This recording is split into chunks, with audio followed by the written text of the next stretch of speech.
Alhamdulillahilladzi anzala sakinata fi qulubil mu'minin. Wassalatu wassalamu ala sayyidil mursalin wa ala alihi wa sahbihi ajma'in. Amma ba'd.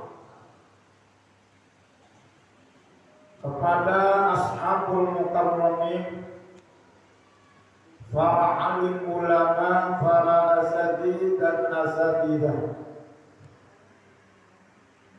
Ketua DPR Masjid Jamin Baitul Nikmat, Ustaz Haji Hasan beserta jajaran, tokoh masyarakat, pengurus wilayah, Soimin, Soiman, Bapak Ibu hadirin hadirat, jamaah sholat subuh yang dirahmati oleh Allah. Bersyukur kita kepada Allah atas berbagai macam nikmat yang Allah berikan kepada kita. Alhamdulillah, atas izin Allah kita bisa menjalankan perintah Allah di bulan Ramadan. Alhamdulillah, kita memasuki hari yang ke-15. Sudah setengah perjalanan di bulan Ramadan ini. Mudah-mudahan ibadah kita di bulan Ramadan mendapatkan ridho dari Allah Subhanahu wa ta'ala. Salawat teriring salam semoga tetap tercurah kepada junjungan Allah Nabi kita, Nabi Muhammad sallallahu alaihi wasallam, kepada para keluarganya, para sahabatnya, dan kepada para pengikut-pengikutnya yang setia terhadap ajaran sunnah-sunnahnya. Allahumma sholli ala sayyidina Muhammad. Bapak hadirin hadirat, sholimin sholimah yang dirahmati oleh Allah, kita lanjutkan kembali kajian kita. Wa qala al-musannifu rahimahullahu ta'ala, nafa'ana Allahu bihi wa bi ulumihi wa bi asrarihi fid darain amin ya rabbal alamin. Bismillahirrahmanirrahim. Wal maqalatus sabi'ata asyarata. Makalah yang ke-17. Kila dikatakan. Jadi di dalam kajian ketika kila itu bisa datangnya dari perkataan sahabat, bisa perkataan itu datangnya dari tabi'in, atau dari kalangan ulama. Apa kata beliau ini? As'adun nasi, manusia yang paling bahagia. Itu tandanya 3. Bapak, Ibu hadirin jamaah yang dirahmati oleh Allah, mengenai kebahagiaan yang sejati, kebahagiaan yang hakiki, ada kata-kata bijak mengatakan bahwa kebahagiaan sejati itu bukan karena siapa, bukan karena apa, tapi bagaimana. Dari kata-kata bijak ini kita bisa ambil pelajaran bahwa kebahagiaan sejati, kebahagiaan hakiki itu bukan karena siapa, bukan karena orang, atau bukan karena apa, bukan karena harta, bukan karena jabatan, bukan karena popularitas. Kalau kebahagiaan itu didapatkan dengan karena apa atau karena siapa, ya sesungguhnya itu bukan kebahagiaan yang sejati. Tapi kebahagiaan yang hakiki itu, sejati itu adalah bagaimana. Artinya bagaimana proses kita mengenal Allah. Bahwa letaknya kebahagiaan sejati itu bagaimana diri kita berproses dalam mengenal Allah. Bapak Ibu yang dirahmati oleh Allah, perkataan ini sebagaimana diungkapkan oleh Sultanul Ulama Abu Ijuddin Abdus Salam. Beliau mengatakan sa'adatul insan fi ma'rifatid dayyan, bahwa kebahagiaan manusia itu terletak bagaimana proses mengetahui kepada Sang Pencipta Allah Subhanahu wa Ta'ala. Bagaimana pengenalan kita kepada Sang Pencipta Allah Subhanahu wa Ta'ala. Bapak hadirin jamaah yang dirahmati oleh Allah, kita diberikan akal yang sempurna. Ini sebagai sarana untuk mengenal Allah Subhanahu wa Ta'ala. Mohon maaf Bapak Ibu, orang gila itu kan akalnya gak sempurna. Gak ada hujan, gak ada duduk, ketawa sendiri. Hidupnya sendiri, senyum sendiri, bercanda sendiri. Orang gila. Bahagia menurut versinya Tuhan. Itu orang gila yang gak sempurna. Kita manusia yang sempurna akalnya tentu diilhamkan oleh Allah agar bisa berproses mengenal Allah. Sa'adatul insan fi ma'rifatid dayyan. Nah, Bapak jamaah yang dirahmati oleh Allah, makalah itu pun senapas dengan perkataan ini, bahwa manusia yang paling bahagia itu apa? Yang pertama, man lahu qalbun alimun, yaitu orang lahu qalbun alimun yang memiliki hati yang mengetahui bi anna Allah Ta'ala ma'ahu fi ayyi mawdi'in kana. Memiliki hati yang tahu, memiliki hati yang sadar bahwa sesungguhnya Allah bersamanya di dalam setiap tempat dan kondisi.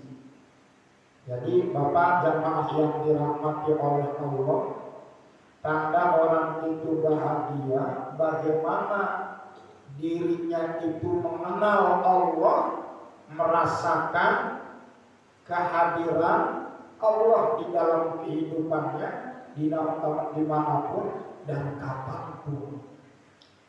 Bahasa tasawufnya muraqabah, bahasa hadisnya ihsan, anta'budullaha ka'annaka tarah fa illam takun tarah fa innahu yarah.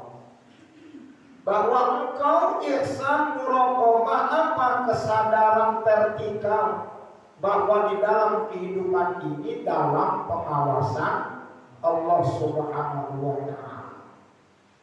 Maka Bapak jamaah yang dirahmati oleh Allah, ketika ada kesadaran di dalam hatinya, maka insya Allah akan terhindar dari perbuatan maksiat, perbuatan zalim, karena selalu ada yang mengawasi kepada kita, Allah Subhanahu wa Ta'ala.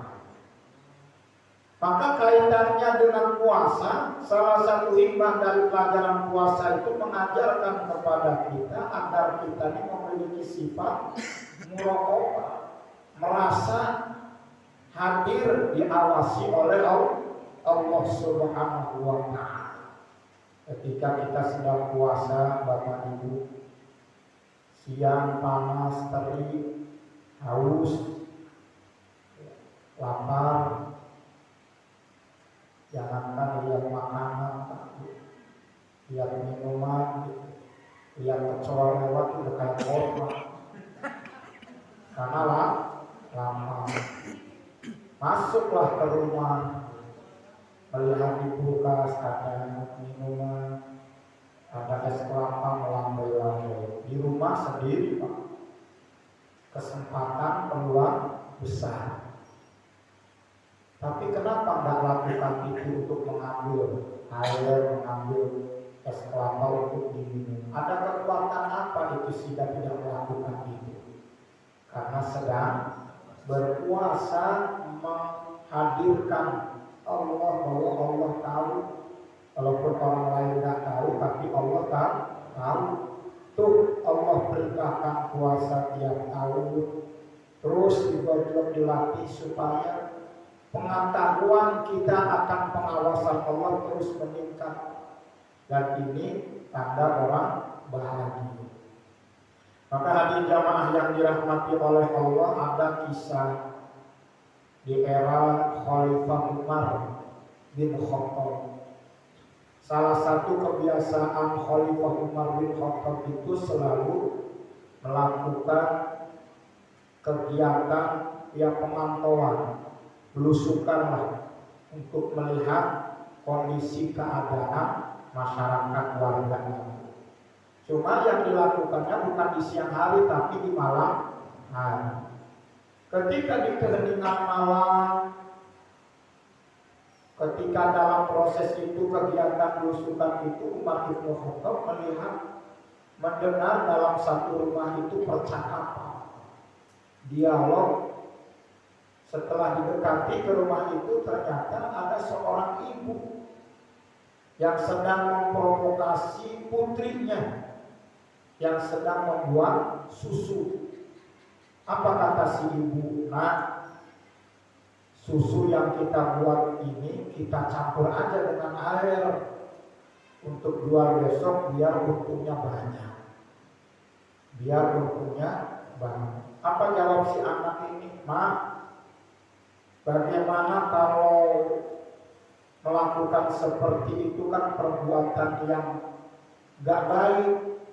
Perbuatan itu adalah perbuatan yang zalim. Kalau seandainya diketahui oleh Khalifah Umar bin Khattab, tentu kita akan mendapatkan hukuman. Apa jawab si mamanya itu? Tenang deh, tenang nak. Khalifah Umar bin Khattab nggak tahu apa yang kita lakukan. Udah lakukan saja. Apa jawab si anak ini?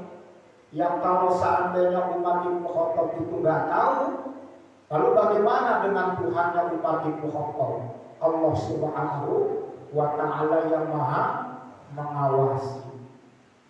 Jawaban itu subhanallah. Kita mungkin di dunia lolos dari hukum dunia, tapi tidak akan lepas dari hukum akhirat. Ini merupakan mental sifat muraqabah, merasa diawasi oleh Allah Subhanahu wa Ta'ala.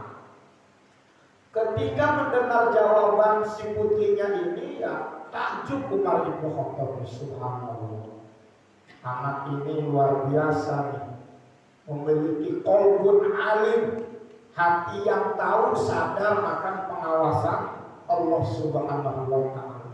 Akhirnya si rumah itu ditandai, Pak, oleh Umar bin Khattab. Pulanglah Umar bin Khattab. Keesokan harinya putranya Umar bin Khattab yang bernama Asim dipanggil. Wahai Asim, kesini. Kamu nanti datangi itu perempuan yang di rumah sana, yang tandanya ini, datangi, nikahi dia. Suruh dinikahi. Atas petunjuk bapaknya itu dinikahi si perempuan itu. Subhanallah. Dari pernikahan itu terlahirlah seorang pemimpin yang hebat, pemimpin yang waro, Umar bin Abdul Aziz, yang diakui bukan hanya di dunia Islam, tapi dunia Barat mengakui tentang kepemimpinannya, tentang hasil ihsan atau muraqabah. Tuh hakikat kebahagiaan yang sejati itu, hakikat kebahagiaan itu bagaimana di dalam kehidupan ini memiliki kesadaran vertikal bahwa Allah yang mengawasi kehidupan kita. Tidak ada yang luput apa yang kita lakukan di dalam kehidupan ini. Nah, proses kesini itu panjang, panjang. Maka latar kabut atau memohon kepada Allah agar dimudahkan di dalam beribadah kepada Allah sehingga bisa menghasilkan dari hasil buah ibadah itu salah satunya sifat muraqabah atau ihsan. Itu yang pertama. Yang kedua, tandanya orang yang sabar itu, orang yang bahagia itu wabadarun sabirun ala ta'ati, memiliki badan yang sabar dalam ketaatan kepada Allah. Sabar dalam ketaatan kepada Allah Subhanahu wa ta'ala. Apa itu sabar? Sama definisinya dengan puasa. Al-insan, menahan, mengendalikan nafsu yang ada di dalam diri kita. Kemudian nafsu ini diarahkan kepada ketaatan, kepada kebaikan yang diridhoi oleh Allah Subhanahu wa ta'ala. Ya tentu lagi-lagi mengalahkan nafsu ini kepada kebaikan itu bukan perkara yang tidak mudah, karena memang nafsu itu dasarnya gak mau diajak ketaatan. Bapak, ibu hadir di pengajian, tanya nafsu dasar gak mau, pengennya mau pulang aja ya. Ayo pulang. Udah setengah perjalanan Ramadan udah lulus pulang. Kita nafsu begitu. Tapi hadir jamaah yang dirahmati oleh Allah, sabar menahan itu, dikendalikan nafsu itu dalam kebaikan. Maka Bapak Ibu yang dirahmati oleh Allah, nafsu di dalam diri kita menurut pandangan Al-Quran itu ada 4 tingkatan. Nafsu, hawa nafsu. Bahwa hawa nafsu di dalam diri kita, di dalam pandangan Al-Quran itu ada 4 tingkatan. Yang pertama nafsu ammarah. Sesungguhnya nafsu ammarah itu selalu mengikuti, memerintah kepada bisu, kepada keburukan. Hadirin jamaah yang dirahmati oleh Allah, amarah yang suka memerintah kepada keburukan. Jadi kalau nafsu amarah ini Pak, ya pokoknya negatif loh. Pokoknya negatif, selalu mengajak kepada keburukan, bahkan nyaman dengan keburukan itu. Jadi kalau ada orang diajak kebaikan gak nyaman, tapi kalau diajak kemaksiatan nyaman, nah itu nafsunya masih di layar amarah. Terus ada tingkatan yang kedua, namanya nafsu lawwamah. Nafsu yang selalu menyesali diri, yang tidak sampai kepada kebaikan. Jadi ketika melakukan kebaikan gak sampai kebaikannya, nyesel dia tuh, ya Allah kenapa saya gak melakukan kebaikan itu. Dia terjerumus kepada kemaksiatan, nyesel kenapa saya terjerumus kepada kemaksiatan. Lebih condong cenderungnya itu kepada kemaksiatan. Kalau amal itu udah pokoknya negatif. Kalau ini sadar tuh antara kebaikan dan keburukan, tapi sering terjerumus kepada keburukan. Kenapa saya melakukan keburukan? Nyesel. Kenapa saya tidak melakukan kebaikan? Gak sampai kebaikannya, nyesel. Jadi kalau ada orang kita nih melakukan kemaksiatan nyesel, tidak melakukan kebaikan nyesel, masih wilayah nafsu lawwamah. Selalu banyak terjerumusnya kepada keburukan. Ada lagi tingkat yang ketiga, adalah nafsu mulhamah. Fa'alhamaha fujuraha wa taqwaha. Mulham, nafsu yang selalu diilhamkan oleh Allah jalan kebaikan, jalan keburukan. jalan ketakwaan. Artinya kata ulama, di wilayah nafsu mulhamah ini orang sudah cenderungnya banyak kebaikan.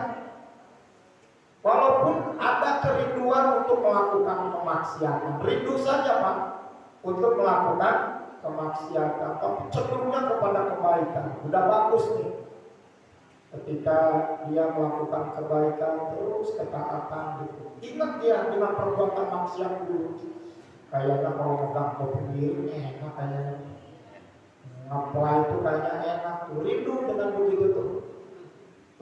Kayaknya kalau buka situs-situs yang hot-hot kayaknya enak. Ada kerinduan untuk itu tuh. Habis nyaman katanya. Baru ada kerinduan. Gak sampai cenderumus. Nah itu nafsu mulhamah. Nah, tingkat lagi namanya nafsu mutmainnah. Ya ayyatuhan nafsul mutmainnah. Nafsu yang tenang, nafsu yang stabil, selalu bahagia nikmat dalam melakukan kebaikan itu. Gak ada lagi rindu-rindu untuk bermaksiat. Selalu nikmat dalam ketaatan kepada Allah Subhanahu wa Ta'ala. Itu yang diminta oleh Allah. Nafsu mutmainnah. Ketika kita menghadap Allah, nafsu kita nafsu mutmainnah. Wa badan sabir ala ta'at, sabar dalam ketaatan kepada Allah yang dimaksud adalah nafsu mutmainnah. Bapak Ibu, nanti setelah pengajian ini kita baca surah Yasin 30 kali. Kira-kira jawaban Bapak itu gimana? 30 kali Pak Ustaz. Bilang alhamdulillah Pak Innalillah. Nah itu kalau alhamdulillah Pak Ustaz baca Yasin 30 kali mah encer. Nah itu nafsu mutmainnah. Diajak kebaikan itu nyaman Pak. Diajak kebaikan itu ringan, itu bahagia. Tapi kalau masih innalillah ya masih di bawah nafsu mutmainnah. Maka hadirin jamaah yang dirahmati oleh Allah, untuk meningkatkan tingkatan nafsu dari amarah, lawamah, kemudian mulhamah naik sampai mutmainnah, ini ada proses, ada pengendaliannya. Kalau bahasa lain ada pawangnya supaya meningkat nafsu itu dengan ketaatan kepada Allah. Hadirin jamaah yang dirahmati oleh Allah, bahkan digambarkan nafsu itu seperti anjing liar. Anjing liar, nafsu itu digambarkan seperti liar, seperti itu. Nah, bagaimana supaya anjing liar ini menjadi jinak? Bisakah yang tadinya kuda ini liar bisa jinak, yang tadinya buaya ini liar bisa jinak, yang tadinya anjing ini liar bisa jinak? Bagaimana caranya? Dengan dikasih pawang. Jadi pawang itu bukan hujan doang. Jadi ada pawang untuk menjinakkan hewan yang liar. Dengan apa? Pawang itu ilmu, hadis, Al-Quran, dan ulama. Perkataan ulama. Selamanya apa? Puasa. Insya Allah kalau puasanya benar, iman, ikhlas karena Allah, bisa mengendalikan menjadi pawang. Pawangnya nafsu yang tadinya amarah nikah menjadi lawang, dikasih pawang lagi nikah, jadi mulhamah, dikasih pawang lagi nikah untuk menjadi mutmainnah. Karena Bapak Ibu yang dirahmati oleh Allah, kata Nabi, likulli syai'in babun. Segala sesuatu itu ada pintunya. Wa babul ibadah asyam. Dan pintunya ibadah itu adalah puasa. Karena ibadah yang pakai rasa itu lebih mahal harganya dibandingkan sholat ibadah yang nggak pakai rasa. 1000 ibadah nggak pakai rasa itu dibandingkan dengan ibadah walaupun satu tapi pakai rasa, lebih mahal yang satu itu yang pakai rasa. Ibadah supaya ada rasa yaitu dengan puasa. Coba Bapak Ibu yang dirahmati oleh Allah, ketika kita berpuasa maka insya Allah pilihan ringan ibadah karena sedang puasa, ringan baca Quran. Di luar Ramadan kayaknya agak susah-susah baca Quran, tapi di bulan Ramadan ringan baca Quran, ringan langkah kaki datang ke masjid, ringan datang ke pengajian. Maka hadirin jamaah yang dirahmati oleh Allah, wabah dan musafir, sabar memiliki badan yang sabar dalam ketaatan kepada Allah Subhanahu wa Ta'ala. Inilah tanda orang yang bahagia. Hadirin Bapak yang dirahmati oleh Allah, ini yang kedua. Kemudian yang ketiga, apa tanda orang bahagia itu? Wa qana'atu bima fil yad. Wa qana'ah ay ar-ridha. Qana'ah itu ridha, bima fil yad, ridha dengan apa yang dimilikinya. Ay min kismatillahi ta'ala, yaitu ridha dengan pemberian Allah. Wa sukunil qalbi inda adamil ma'lufa, dan tidak risau, tidak gelisah dengan apa yang hilang darinya. Ini ngomong apa? Ridha dengan pemberian Allah dan tidak risau, tidak gelisah dengan sesuatu yang hilang darinya. Bapak jamaah yang dirahmati oleh Allah, ridha dengan pemberian Allah. Pemberian Allah itu ada yang enak, ada yang tidak enak. Salah satu rukun iman itu beriman kepada takdir yang baik, beriman takdir yang buruk. Terus tidak gelisah dengan apa yang hilang, apa yang kita miliki. Hadirin jamaah yang dirahmati oleh Allah, ketika habis sholat, pakai sendal baru kesininya. Selesai sholat, sendalnya pulang, tinggal jelek. Yang luput dari kita, apalagi yang disenangi. Nah, ketika